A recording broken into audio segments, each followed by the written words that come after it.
Hello, in this video I want to talk to you about how to make IT projects a success.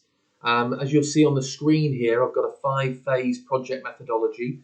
This is a project methodology that I've developed working with law firms and barristers' chambers over the last 6 years, delivering successful IT projects as an independent freelancer, contractor, whatever you want to call it.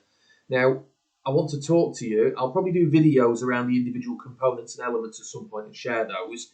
But when I'm working on a project with a client, either advisory, talking about how they should approach and manage these projects, either consulting and doing the work for them, coming in as that independent advisor, trusted pair of hands that's going to be responsible for a project and making it happen, or coaching and mentoring an existing team to make sure that projects are a success.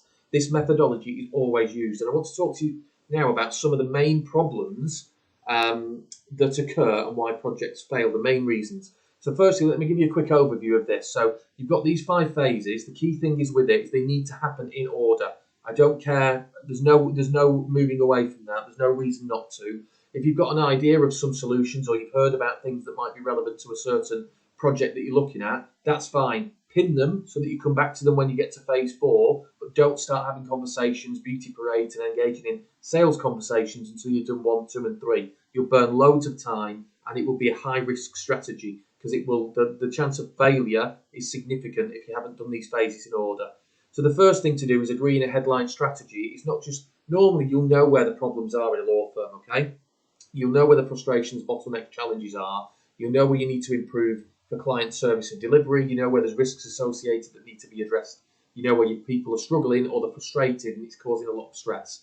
So what you need to do then is confirm the strategy of why you are doing this, because you'll need to come back to this when things get tough. And the other thing you need to do is confirm the metrics of an ROI. So if we're going to look at improving,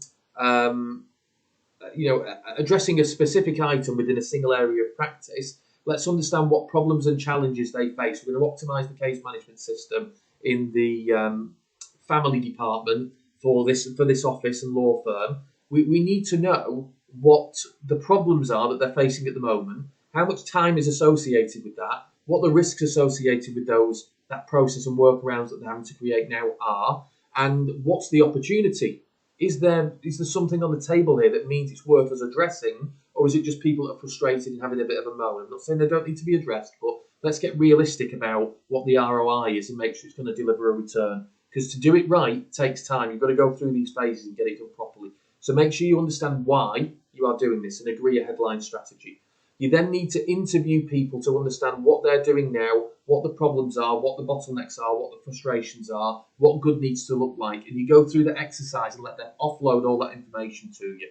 From there, you collate that information and put it into concise requirements that you can then take back to those individuals, the team, and say, for this area of practice, these are the requirements that we are looking to achieve based on these findings, these problems. This is what you need to fix and how you want it to work. Is that correct? Yes. You've got buy-in, change management's taking place. Okay, it's essential. If you just go straight to phase 4 and you miss those bits out, you're wasting your time. I'm trying to be quick because I want a 5-minute limit on all videos. So it's only when you've got that information that you can then start to look at solutions.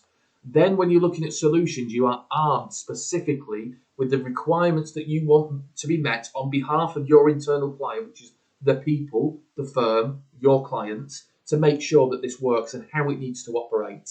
That enables you to have very concise conversations, very concise sales meetings directed with potential suppliers around what you need. Not what they want to tell you, but everything it can and can't do, what you need from it.